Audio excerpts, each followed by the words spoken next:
y tienen obviamente el impacto de para nosotros como país, una región que no había circulación de estos virus. Hasta el 2016, 2015, ya en el 2016, donde también la región se estaba, como decimos nosotros, prendiendo fuego con la transmisión del virus dengue. Bueno, pues en algún momento iba a llegar, y llegó, pero llegó en Montevideo. También tiene mucho que ver con la densidad de población de humanos y obviamente la densidad de infestación de los vectores.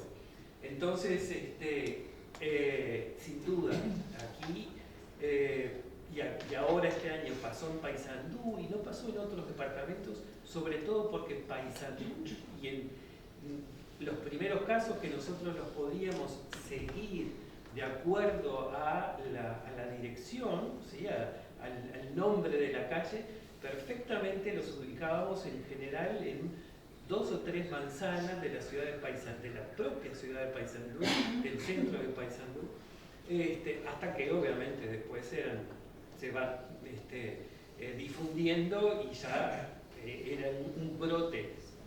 En estos casos, un solo caso y que se puede identificar como autóctono de verdad, cuando no hay ninguna enfermedad o infección de este tipo, un caso ya es un brote.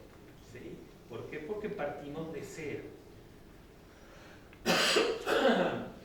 Y este es un poco lo que comentaba hoy también Alicia, ¿no? El decreto 41 del año 2012, donde todos nosotros, personal de salud, todos somos agentes de notificación, ¿sí? Cualquiera de nosotros.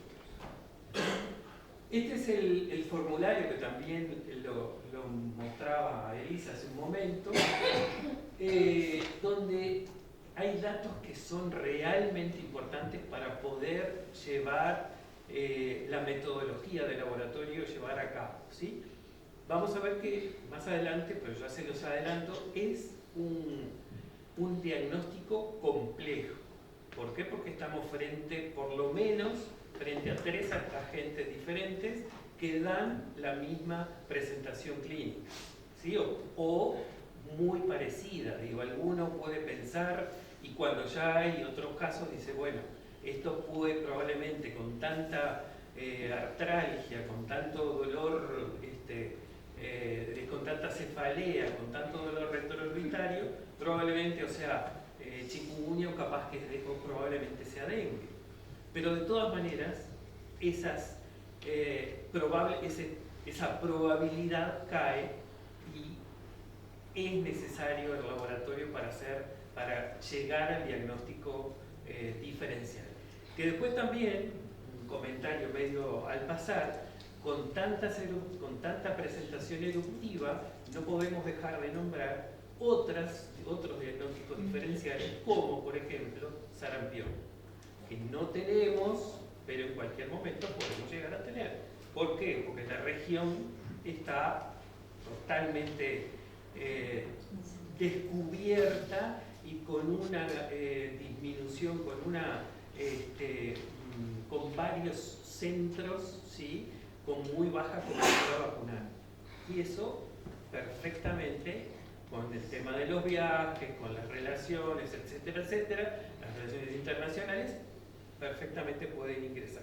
Entonces, este formulario es fundamental para nosotros porque además de los datos patronímicos, los datos de las personas, la fecha de inicio de los síntomas es fundamental para que luego cuando le tomen el clínico A, define si esto puede ser un caso sospechoso de arbovirosis, ¿sí? Puede entonces definir, bueno, le vamos a tomar una muestra de sangre. La fecha de la muestra de sangre es muy importante para saber desde el momento que se inician los síntomas hasta el momento de sacar la muestra de sangre, en cuántos días van desde el inicio de los síntomas, porque eso me va a permitir dentro del laboratorio definir, ¿voy a usar un método molecular o voy a usar un método serológico?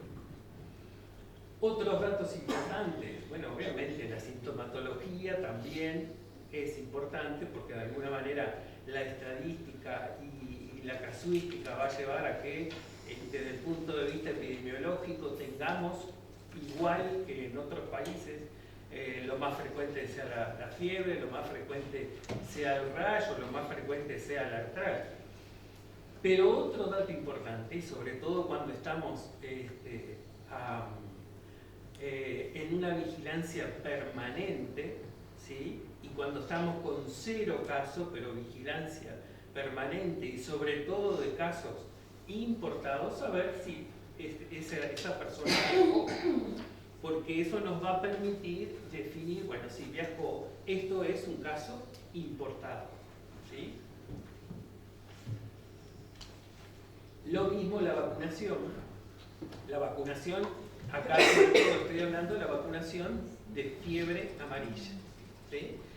Que bueno, también desde hace algunos años con la epidemia que tuvo Brasil nuevamente de fiebre amarilla, buena parte de la población uruguaya se ha vacunado con la vacuna antifiebre amarilla. Por lo tanto, tenemos anticuerpos, los vacunados, contra la fiebre amarilla. Y puede haber reacciones cruzadas con alguno de los virus que estamos diagnosticando.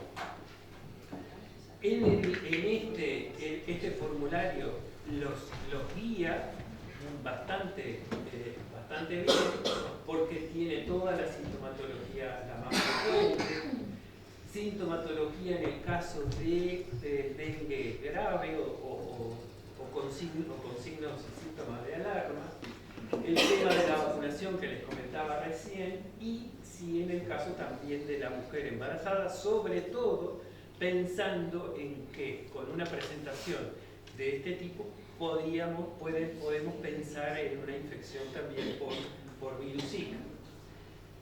Con respecto a la fecha de toma de muestra, también el formulario lo incluye, lo incorpora como dato muy importante, y ¿saben qué? El 99,9% de las notificaciones vienen sin eso. Tenemos que andar preguntando, cuando llegan una muestra o 2 o 5 a la semana, bueno, está todo bien. Pero cuando llegan 100, 200, 500 muestras, porque estamos con un brote de casos sospechosos de arbovirosis, es prácticamente imposible. Entonces genera una falta de datos, o esa falta de datos genera realmente una repercusión en la capacidad y en la velocidad del diagnóstico muy importante. ¿Qué muestras son las que se requieren para hacer el diagnóstico de estas arbovirosis? Bueno, la sangre entera sin anticoagulante. Sin anticoagulante, ¿sí? Hace muchos años atrás, y esto se cambió y no generó ningún impacto, no tuvimos ningún problema. Muchos años atrás teníamos sangre con anticoagulante, con esta, pero bueno, al incorporar además la biología molecular para las arbovirosis, la sangre entera sin anticoagulante es una mejor muestra clínica. La orina y el líquido cefalorraquídeo también para determinadas circunstancias, para determinadas situaciones. Puede haber, y también esto lo vemos no tan frecuentemente ahora, pero es como el trabajo permanente y el recordatorio permanente al sistema de salud que no deben de venir los sueros separados, que los casos deben estar siempre notificados al DEVISA, al Departamento de Vigilancia en Salud, que no deben demorar más allá de hasta 72 horas una vez extraída la muestra, que debe venir bien identificada o inclusive bien puesto el tapón y embolsada en un triple en un triple paquete, con la identificación adecuada, con los tubos parados. ¿Por qué? Porque obviamente muchas veces vienen por transportes públicos, ¿sí?, de empresas de ómnibus. cuando vienen de algún otro departamento. Entonces eso genera muchas veces problemas de se derrama la muestra, con lo que puede ocasionar en el medio ambiente, en otras personas o inclusive en los operadores propiamente del laboratorio. Vale la pena aclarar, y sobre todo por el tema de chikungunya, que se tiene que trabajar con un nivel de bioseguridad con una cabina de BCL2. Eso es necesario. Chikungunya tiene una particularidad que tiene una viremia un poco más prolongada que cualquiera de los otros virus, y eso genera una posibilidad de transmisión. De hecho, hace algunos años atrás hubo casos bien identificados y estudiados de infecciones en un laboratorio, ¿sí? Por trabajar muestras no en condiciones adecuadas. Entrando ya en la parte diagnóstica propiamente, cualquiera de estos virus que nosotros hacemos vigilancia, tenemos capacidad de hacer diagnóstico molecular y diagnóstico o aplicar métodos moleculares y métodos serológicos. En este caso, para dengue, ven que en rojo está indicado los métodos virológicos y en verde los métodos serológicos. Verde, creo que es verde, ¿no? Sí, es verde, ¿no? Entonces, aquí tienen en estas gráficas, obviamente la viremia del dengue, que es realmente de 4 o 5 días, inclusive para la sensibilidad de los métodos moleculares es mejor en general al día 3, entre el 2 y el día 3, desde el inicio de los síntomas. Por eso aquí tienen el primer fundamento de por qué queremos saber cuándo empezó con los síntomas.